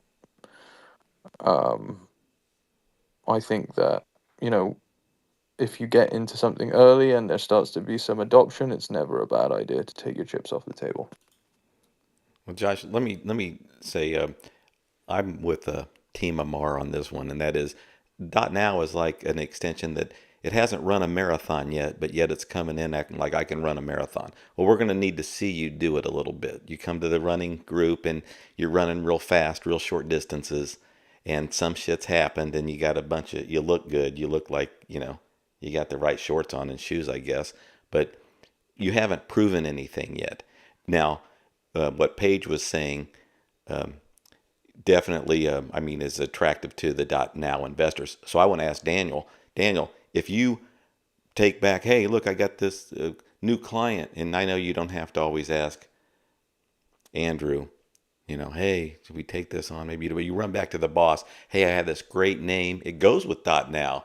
Well, how is the feeling there at your brokerage firm of taking on when it's a new GTLD. It could be the most fantastic word to the left. It makes sense. Take a piss now, whatever it is. But I mean, what happens there at the brokerage firm? I mean, are you guys into? Tell us, how are you receiving .nows? Are you willing to broker those? I think first off, I want to say that take a piss now is a phenomenal. If you're gonna go get anything, then that's great. I love that. That's hilarious. No, we won't entertain it at all. My opinion on it is it's harder to sell than the .com that's worth 1,000 times more than that .now. Um, it's at that point, if you're looking at .now, you have the problem is you have how many thousand other TLDs to work with, out of them that are applicable, given that every word in the dictionary is an extension now. I mean, I'm exaggerating, but um, at that point, you have minimum another 100 options where, this is the keyword you want, and then you can just go find the cheapest one that suffices at that point, because all secondary or tertiary options. It's a harder sell, and it's a harder sell, and it's for less money, so there's less cushion and less odds of doing it, and that's just not worth considering at all. The math just doesn't check out there. Especially when we're we're grateful to be in this position, but people bring us the best .coms in the world, and time is finite. So, I would rather work on the absolute killer name where it doesn't get any better than this name, and it's undeniably the best name. You have better odds of selling it just because of the quality. And with that, you know, the larger payday. Well, So I wouldn't even if you brought me any, I don't know, whatever the best one you could come up with. Thanks, but pay I wouldn't I now. wouldn't want to do it. I, w- I wouldn't want to do it. I would tell you that you should have that actually. Yeah, absolutely. Well, in a I name take like a that, we piss talk now is about hilarious we, we, though. we That talk was about good. the 21 grand for a renewal. So when it comes to even an end user, we think, why would we need this other extension unless we just, even if you love it, especially if you have the .com, why would you want? Okay, let me get to this, Daniel. So tell us two things. One, what is a new name that's you're brokering that you're excited about, so maybe we can get an idea of, geez, so that really interests these high-end brokers, these types of names. And it may not be maybe a single word, but at least we might know a sector that you're excited about. And secondly, what other extension has snuck in on a .ai? I mean, what other extensions that you do broker, and what type of names on those extensions are you working with? I think we've opened up. I'm going to first answer the second question. Um, we've opened up to the .ai. My feelings about it have evolved in the sense that I don't think the .ai fits into the totem pole. I think it has a unique utility where it doesn't, where it is a valid identifier for, a tool or a service that is AI based, and it, whatever it does is beneficial to the user, but it doesn't necessarily have to be a consumer facing product or business. Um, so if it's like a business to business thing that benefits businesses and optimizes a workflow, and because AI can optimize this thing, like you're saving money on payroll and getting more done faster and expanding bandwidth, like that's a good application for AI. It's like that's a relevant time to identify as an AI. And I think it's like you said, like you've got to start running the marathon. And I think it has. And I think that the big end users that are using it, like they've given it that credibility, and it's earned credibility. So I respect it. I think that it's not necessarily secondary. And so like we've worked on a few. Um, so that's my take on .ai. Now, how long? Of course, there's still the argument for .com, even for those businesses. Uh, but credit is given where credit is due. I do respect .ai in terms of credibility. Um, Now, in terms of a name that is exciting, I mean, everything we take. Like, if we're not excited about a name, we don't take it on. Straight up. Um, and I think that every name we take on, what my favorite part about the business entirely is just all of the different rabbit holes I get to go down.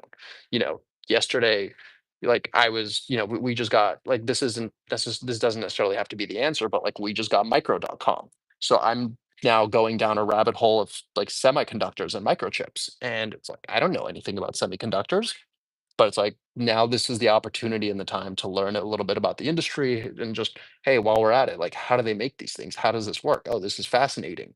Um, so I enjoy just the rabbit holes of the various industries and sectors that a name is relevant to, just researching this stuff. A name that I think I was really excited about. Um, Again, everything is exciting. I do want to emphasize that, but we recently got detection.com. And I think that there's so much utility for that name and so many cool ways to use it and so many applications where that is indeed the superior category name. So I've been having a field day with detection.com. That's one that I've been really enjoying doing the research for. And I love a name that has more kicks at the can, where there's so much to do with it that increases our odds of putting a great deal together. Um, Well, and Daniel, actually, yeah, go ahead. no, I was going to say you bring up like being a domain broker reminds me of being a stockbroker, and I always thought there were similarities. Meaning, Yeah. you love it Microcap. because as soon as you start, like you said, you got the name micro.com. Now you're already becoming an expert in that business. And why can you? Well, like as a stockbroker, when I had a bunch of shares to on an IPO to pass out to my clients, I'm in that business now, guys. I can get you in this business.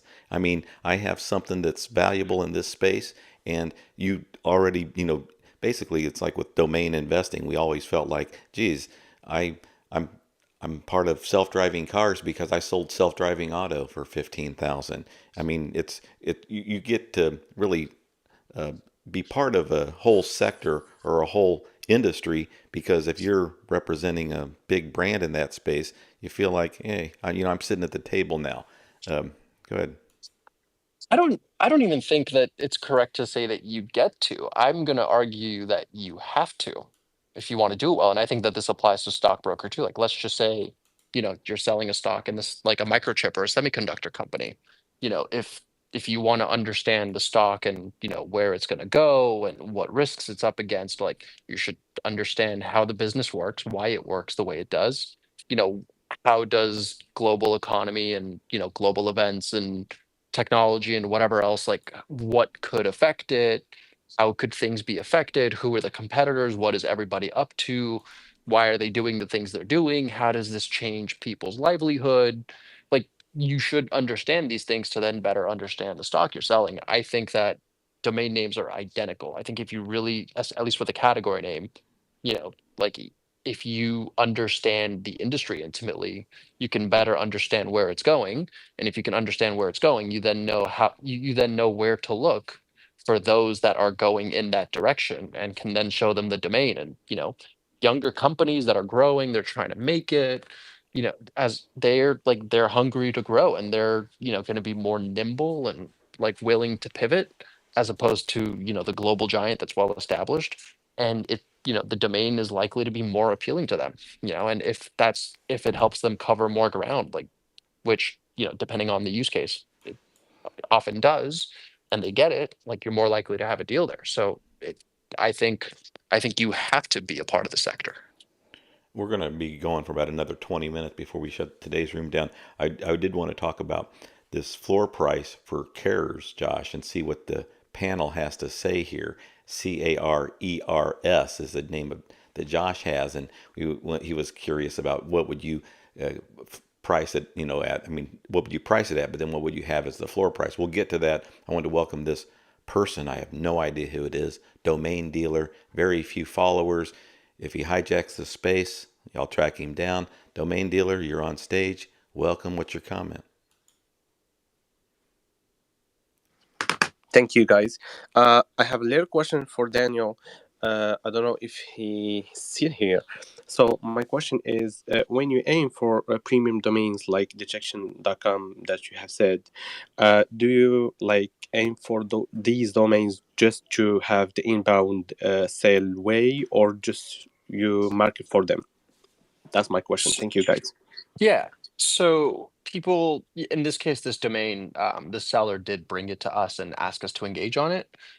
No, we do not sit around and wait for inbounds. There's no way. There's so many like phenomenal end users out there in the world that, likely do not know that this is out there, and they should. So like we should notify them and increase the odds of a sooner sale. And, oftentimes there's a match to be made that otherwise wouldn't have if they hadn't known about it and hadn't been educated. So no, we never just wait for inbounds. No. Okay, now that's what everybody wants to hear, Daniel. I mean, they want to. Sure. Thank you. Yeah, and thanks, Domain Dealer, for coming on stage. Josh, explain the domain name Carers, and I'm curious, with from Bruce to Amar here in Arif. Thanks for sticking around and joining, and then to hear your comment, Daniel. I see Chad's still around. That's unbelievable.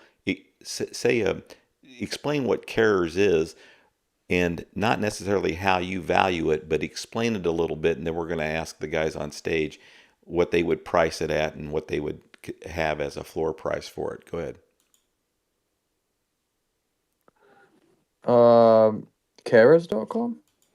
Yeah, with anything. Okay. Yeah, that's a domain that I own.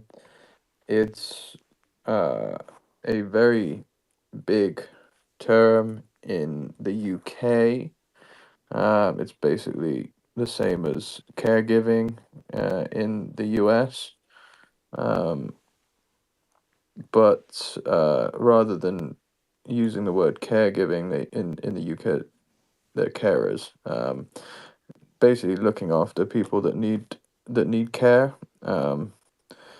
If you go to a site like carers.org, you'll see what I'm talking about. There are numerous other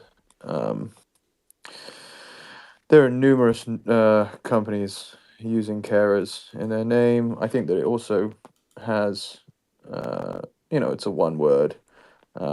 I consider this like not an ultra premium domain, but I would say it's kind of like a mid-tier name. It's obviously being a one-word.com, it's valuable. It's a lot more valuable to someone in the UK market than it is to someone in the US market. The problem is that the UK market is pretty tiny compared to the US.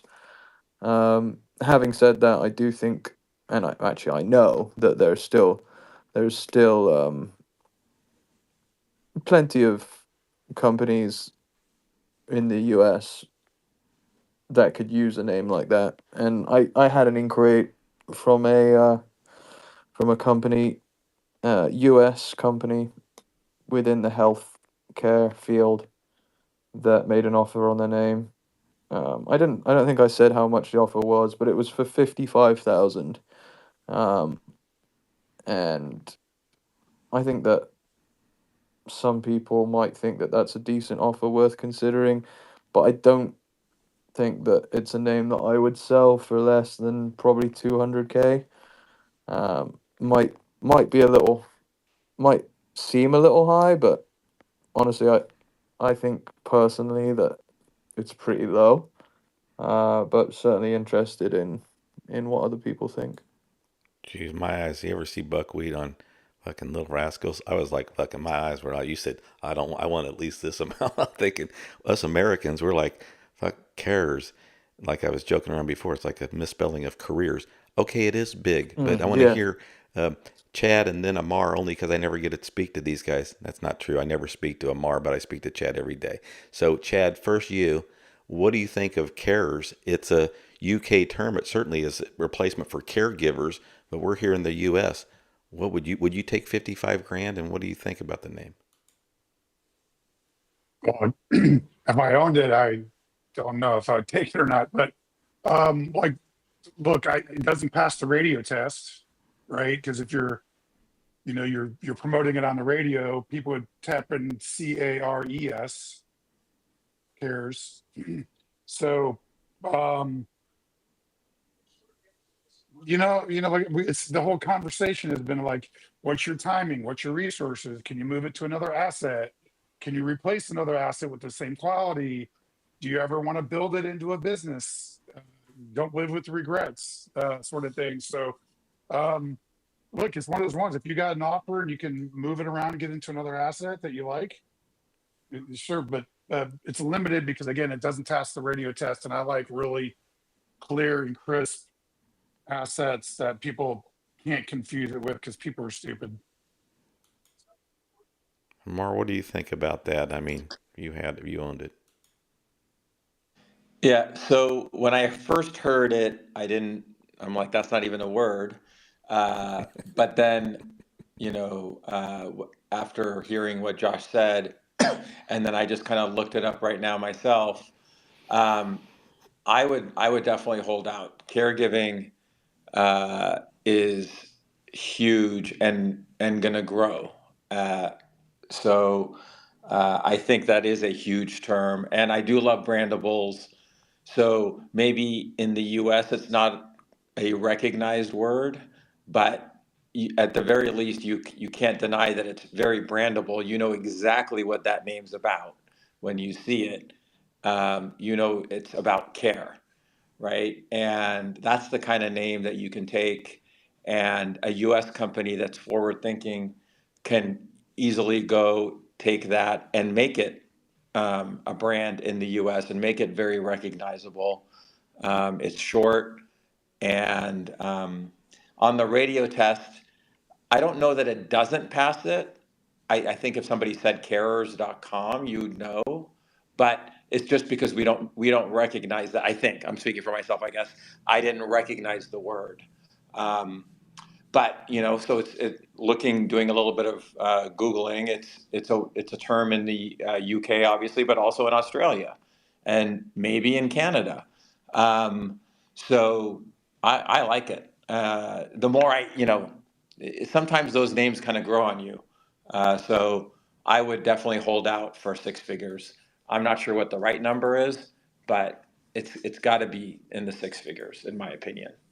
Yeah, and I And a agree with you. company that Go ahead. and a company that offers 55K will definitely go to 100, right? They offered 55 because the minimum offer was 50. So that's just to open a conversation. So yeah, I like it, Josh, and I wouldn't sell it short. Great point. And you're right. It does pass if they enunciate it properly, it does pass the radio test, in my opinion, too. It just, we don't even, you're thinking, did he just say cares? Because we're like not used to that word. But all right, good point about brandable too, Amar. And then you guys asking, saying it's worth six figures. Certainly, great point about it. The guy's offering 55 grand. Can they get there? So that is very important. But Josh, I wish you great luck with that. This guy's so polite in our crowd. Domain dealer, he's on stage, raised his hand, so I want to give him a chance. What did you want to comment on? Yeah, thank you, Tari. I'll try to be quick. Just to comment on just domain, I would definitely wait for a bigger offer, like between 150 and 200K, as he said. That would be like a good offer. And good luck, just for that. Yeah, thanks for being here. Like I said, we're going to be going on for about another 10 minutes. That's about it. Um, Daniel, Oh, real quick, yeah, I go just ahead. noticed, real Yeah. quick, Indeed, which is, I believe, an American company, has a category for carers. So, it's, I think, it's not super common, but I do think the right company that can make it a well-known term, and I think can have success with it. Yeah, it's pretty big to have a category. It has all the attributes of a big, at least a six-figure name. The only thing is about having to explain it to other domainers. Of course, then we're like, okay, so it does mean that, that, and that.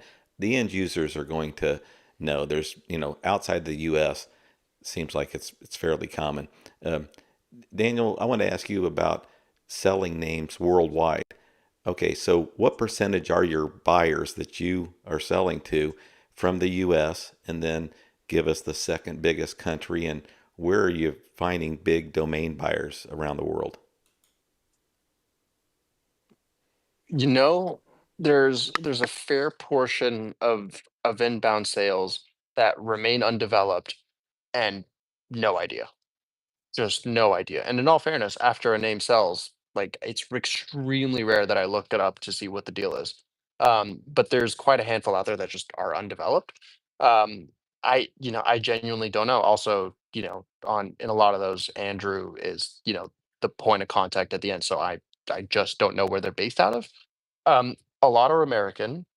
Um, there is there's a notable amount in Australia. The Europeans, there's certainly a notable amount of Europeans.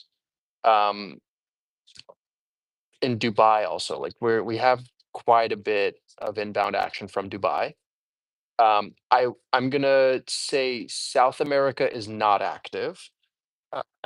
At least for us. I think that there's most Asian countries with us are not active. I'm gonna say Africa is not active with us. Um, Russia is not active with us, although they're probably not allowed to be. I don't know the details of the rules there. Um, so I'm going to say Europe is active. The North America is active.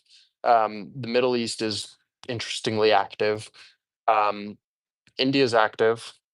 Um, and Australia, we definitely get some action out of Australia. Um, Real quick, I do want to comment on carers. Um, I think that said out loud, it's a little weird because we're not used to the word, but written out, there is no question what it means. I don't think that it's an issue as an American, and I think it's actually even easier for Americans to understand than say like when a British person says they're going on holiday, which even when somebody says they're going on holiday, which is just vacation, like we can put that together. That's not difficult. I think cares is even easier to put together than holiday. Um, I think a handicap is that the singular is available for acquisition also. Um, so I mean, it just has a, reach out. It just has a contact us domain lander page. It doesn't have, it's not priced. Um, in all fairness, I didn't dig deep. So I think you're up against what that's worth because, who's to say which is better than the other? And, I if think there's a that different, I'll just comment on that real quick because I tried to buy it. The singular is better, but the problem is it's got a 1.85 million minimum oh, offer. fantastic. Oh, Yeah. fantastic. Oh, great. So you're in great shape here. Okay, then this is good. Then this is favorable for you. Um, I think there's no question when you see it what it is. It's easy to spell. It's 2 syllables. Um, in terms of fair outcome, I think that okay, if I owned it, I'm not going to tell you what to do, but if I owned it, I think I'm moving it after anywhere after 150, 175, just because you're 150, 175. I think you should get 250 for it. I think 250 is the good outcome. I think you move it at 150, 175 because 150, 175 gets you $1 million name or, even an $800,000 name. So, maybe you could do 200, 250 or, roll that into, something even better that has, you know, possibly a broader usage that is worth more. And I think just, move on to getting something bigger. Like I think, and that's not to say that the domain isn't worth more. I think it's just take the opportunity to get into something bigger. But a good outcome, I think it deserves to sell for 250. Yeah, great advice, Daniel. But I say that holiday remark made me go, "What you talking about, Willis?" Hey, and I want Josh to sell it for a ton of money. I'm already getting a nice steak dinner when we're at NamesCon from Josh. Maybe he'll add in some surf if we fucking sell this thing. Hey, but I really look forward to seeing all you guys at Todd, we lost you. NamesCon. You're cutting out. I'm cutting out. Now, can you hear me? Hello? Yeah, you I said hear something you. about steak dinner and Yeah. Josh cut out. Okay, but okay, you can still hear me now. Well, we're going to whip it around the horn with the final question to everybody on stage. I really appreciate all of you being here, and I really want to hear from each one of you, except for domain dealer. I'm just kidding. You can go last. Is about fractionalizing domain names. I just want to each of you spend 30 seconds to a minute saying, okay, forget about the technology tokenization. It's going to make it real easy to fractionalize domain names. is there a market? Is there a desire for it? Josh, we'll start with you, but I mean, does anybody care? I know every once in a while you go into a partnership with somebody to buy a name, but I'm saying true fractionalization of domain names. Is there a market for it? I think there is a market for it, but it's not a market that I'm generally very interested in, personally. I appreciate it. I think that it's cool. I don't fully understand it. Braden reached out to me and Josh just the other day, actually, about fractionalizing names, and I guess we just don't quite see the benefit. I guess there's just a lot of I have a lot of questions about it that don't necessarily add up. You know, I don't see why anyone would want to fractionalize a portion or the entirety of their name unless they were getting a retail price. I guess if you need liquidity, then sure, I think it maybe makes more sense, but I still have a lot of questions around it. I think it's incredibly complex. And maybe just trying to choose my words so carefully here.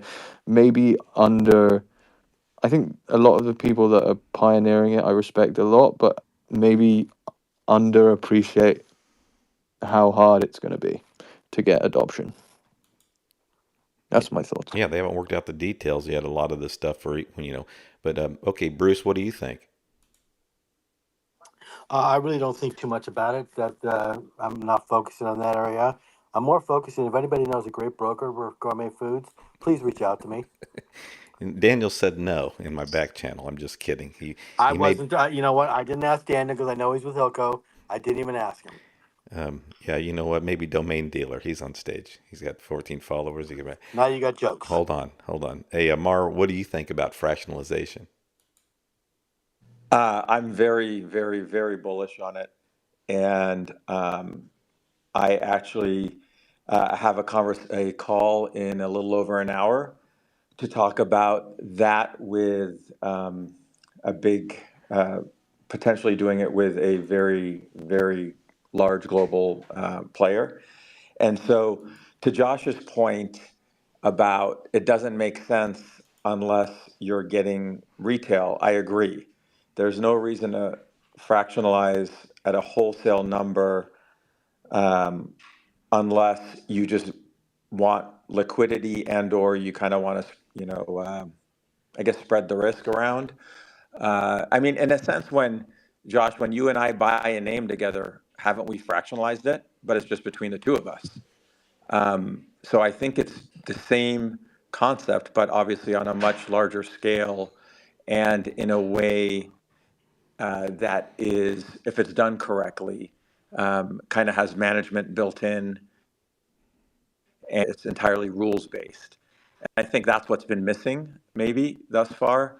And we're definitely early. Look, it's not going to happen tomorrow on a big scale, but I do think it's the future.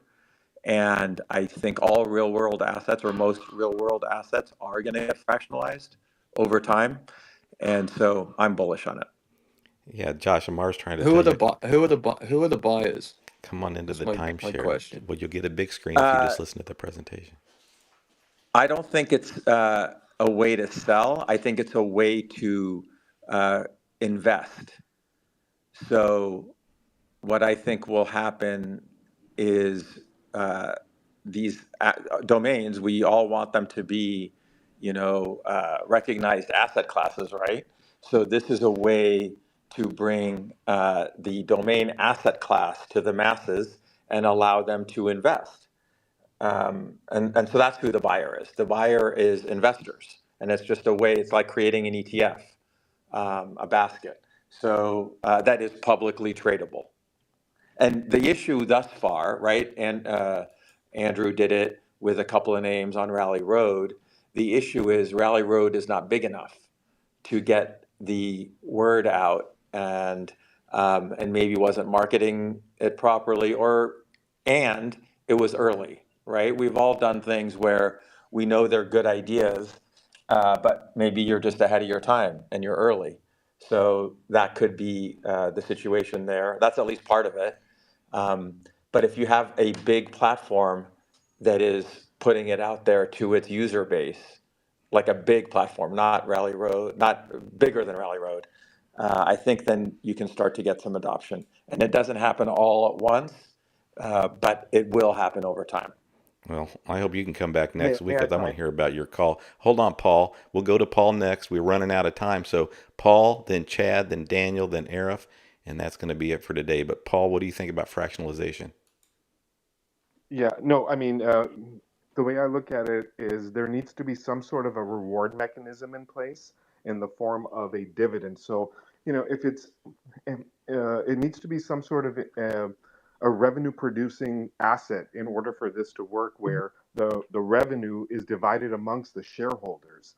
And then the second issue, like you guys have all touched upon, that is, with the way the contracts are built, is you kind of you don't really have control over when it's going to be sold or what price it's going to be sold at. So that kind of conversation needs to take place before any type of investment occurs. But I think the main thing is that it needs to be a reward mechanism in place, kind of like a dividend, even if it's just parking, even if you're just parking the domain.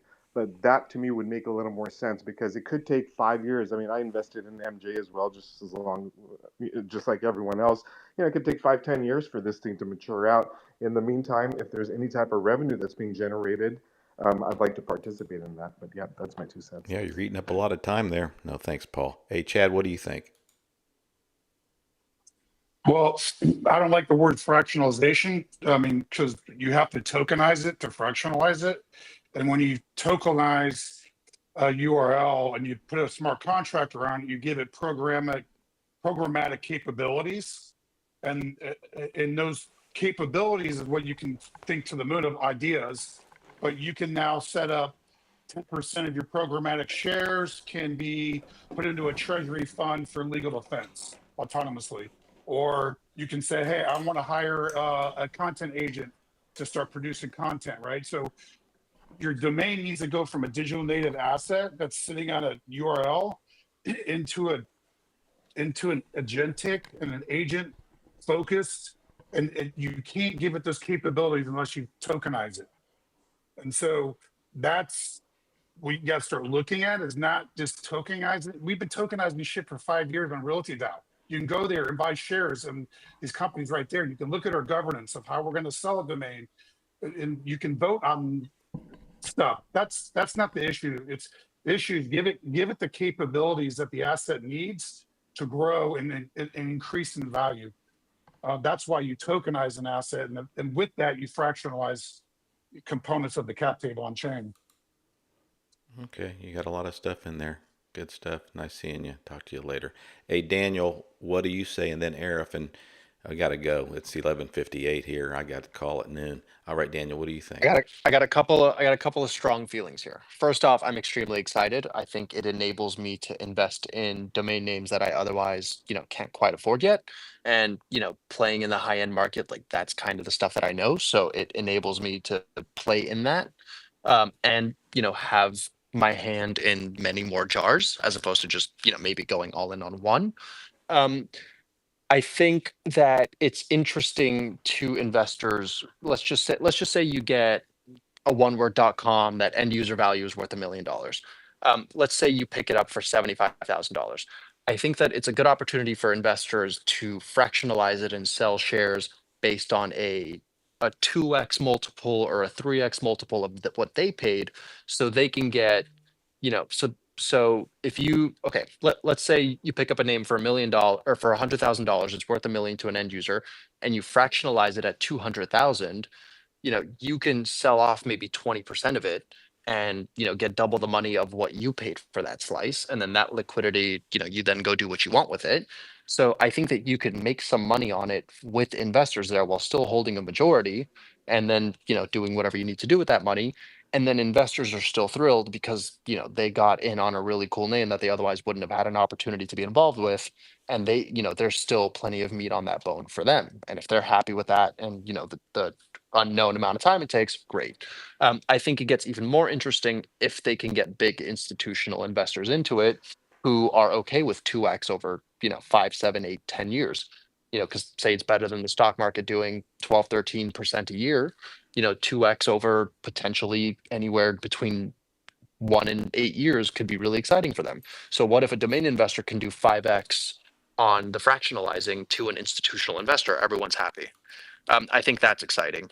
Um, a Okay. big part of my decision to invest in a domain would also be based on who has the majority, who is making the decision to sell it. Do I trust them to make a decision I agree with? I think that's a difficult part of it.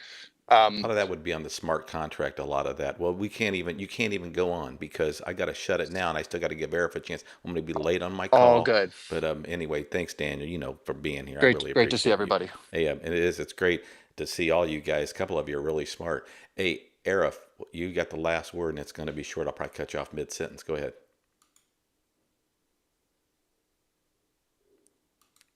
Hey guys, yeah, no, just overall things are going pretty well on my end. I got another sale yesterday, so yeah, just hope things keep going. I was talking about That's nice to. fractionalization, so that's great. We're glad to have you here. I'm going to talk to you later, probably on one of these spaces. Everybody have a great time wherever you're at. Josh, thanks for spending time, these 2 hours here when you're over there with the family in the UK. Thanks to all the people on stage contributing, and especially to the audience coming in and out. Thanks so much. Have a great rest of your day wherever you're at. See you next time.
Whoa, there he is. There's the Pax. Hold on, Pax.